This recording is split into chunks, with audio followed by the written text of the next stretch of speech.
ఇది కదా ఆఫర్ అంటే ఇప్పుడు ఎంత కొంటే అంత ఫ్రీ. విఆర్ఆ fine silver jewellery, Jubilee Hills check post, Hyderabad.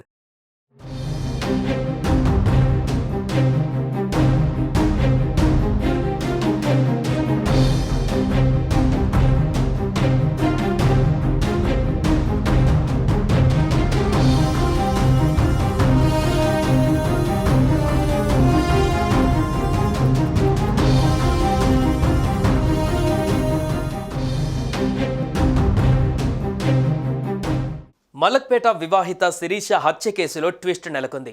అక్క కోసమే భార్య శిరీషను భర్త వినయ్ చంపినట్టుగా వెలుగు చూసింది. కేవలం తన అక్క మాట వినడం లేదనే కారణంతో భర్త వినయ్ శిరీషకు మత్తుమందు ఇచ్చి హత్య చేసినట్టుగా పోలీసులు నిర్ధారణకు వచ్చినట్టు తెలుస్తోంది. ప్రస్తుతం వినయ్ కుమార్ అతని అక్కను పోలీసులు అదుపులోకి తీసుకున్నారు. కేసుకు సంబంధించి మరిన్ని వివరాలు రాబట్టేందుకు వారిని విచారిస్తున్నారు.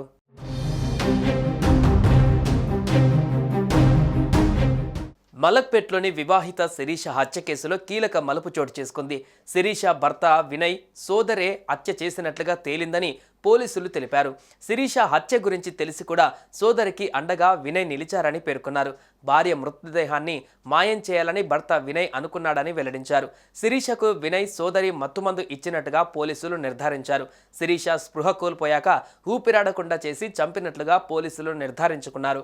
గుండెపోటుతో చనిపోయినట్లు శిరీష మేనమామకు భర్త వినయ్ తెలిపాడని వివరించారు.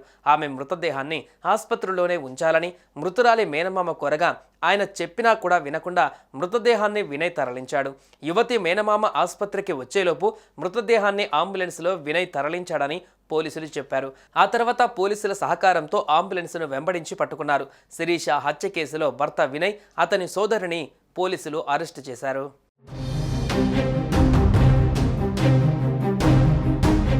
పెళ్లైన ఏడాది నుంచి భార్యపై అనుమానంతో వినయ్ తరచూ గొడవ పడుతూ ఉండేవాడు.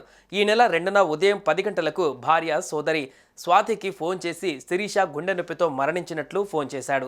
ఈ విషయాన్ని స్వాతి నిజాంపేట్లోని మేనమామ మధుకర్కు చెప్పింది. ఆయన వెంటనే శిరీష నెంబర్కు ఫోన్ చేసి తనతో మాట్లాడిన మహిళతో మేము వచ్చే వరకు మృతదేహాన్ని అక్కడే ఉంచాలని సూచించాడు. అనంతరం పలుమార్లు ఫోన్ చేసినా స్పందించకపోవడంతో ఆసుపత్రికి ఫోన్ చేశాడు.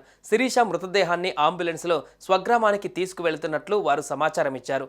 ఆసుపత్రి నుంచి అంబులెన్స్ డ్రైవర్ నెంబర్ తీసుకొని ఫోన్ చేసి ఆరా తీయడంతో నాగర్ కర్నూలు జిల్లాలోని స్వగ్రామానికి వెళ్తున్నట్లు చెప్పాడు. అయితే పోలీసుల ద్వారా ఫోన్ చేయించి మళ్లీ తిరిగి అంబులెన్స్లో మృతదేహాన్ని నగరానికి తీసుకువచ్చారు. పోస్టుమార్టం నిమిత్తం ఉస్మానియా ఆసుపత్రికి తరలించారు. అనుమానాస్పద మృతిగా చాదర్ఘట్ పోలీసులు కేసు నమోదు చేసి దర్యాప్తు చేపట్టారు.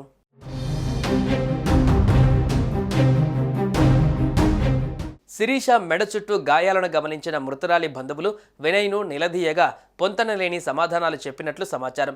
ఛాతీ నొప్పితో కుప్పకూలిన సమయంలో సిపిఆర్ చేశానని, ఆ సమయంలో చేతిగోళ్లు గీసుకుపోయినట్లు ఒకసారి, మృతదేహాన్ని తరలించే సమయంలో కుదుపులకు గాయాలైనట్లు మరోసారి చెప్పాడు. ఊపిరాడకుండా చేయడంతోటే ఆమె మరణించినట్లు పోస్టుమార్టం నివేదికలో వెల్లడైంది.